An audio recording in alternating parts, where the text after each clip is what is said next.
For today's video nga guys ay gagawa nga ang jowa ko dyan ng baked sushi. At ayan na nga guys, tinatakal na nga niya ng dalawang takal ang Japanese rice.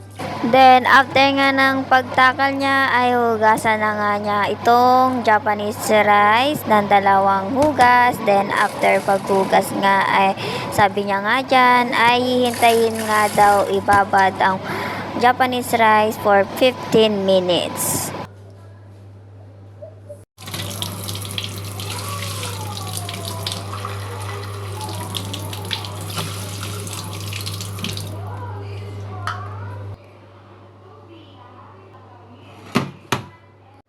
At yun na nga, hintayin nga lang natin maluto ang Japanese rice. At ito na nga ang mga ingredients, ang crab stick, sesame oil, dato puti, cream cheese, mayonnaise, salmon, mango, at pipino, and Japanese rice. At syempre, hindi mawawala dyan ang nori kapag natapos na tayong mag-bake.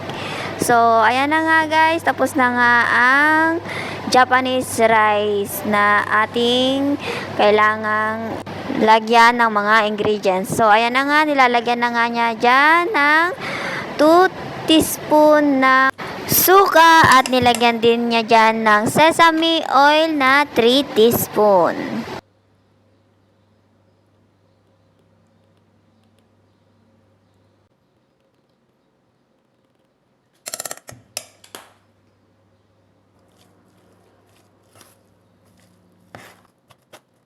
At pagkatapos nga ay halu-haluin para mas lumasa pa at sumarap ang ating baked sushi.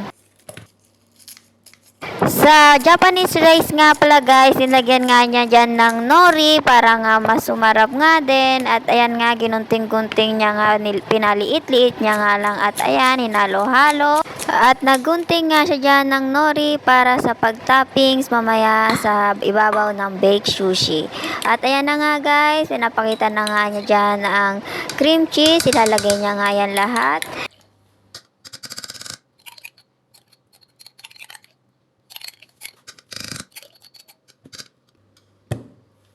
At ang next naman niya ilalagay ang mayonnaise na 3 kutsarita.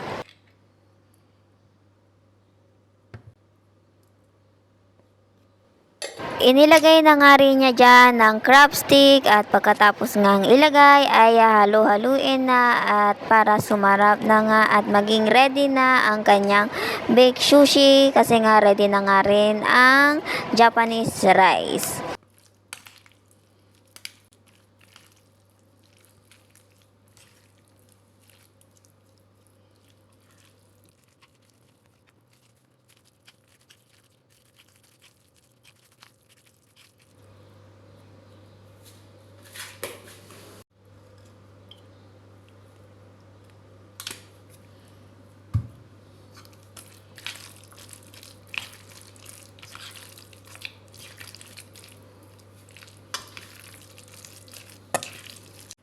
At yun na nga guys, nilalagay na nga dyan niya ang Japanese rice sa foil container at pagkatapos nga niyang ilagay ay ilalagay na nga niya ang hinalo-halo niyang mga ingredients na hinalo niya kanina na mga salmon, pipino, mangga at iba pa.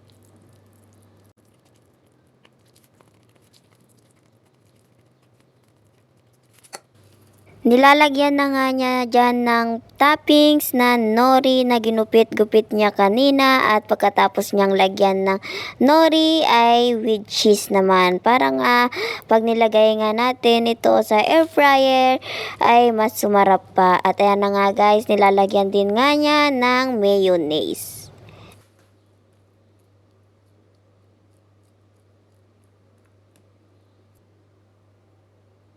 At yan na nga, ready to bake na nga siya sa air fryer. At yan na nga, binabantayan nga niya yan for 5 minutes para nga hindi nga ito masunog. Then after 5 minutes,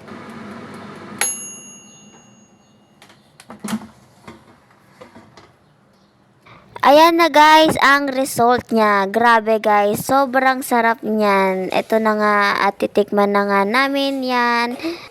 Let's go!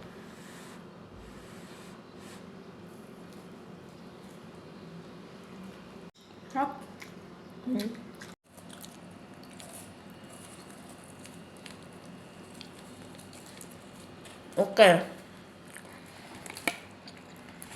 Masarap. Sarap, diba? Sakto na.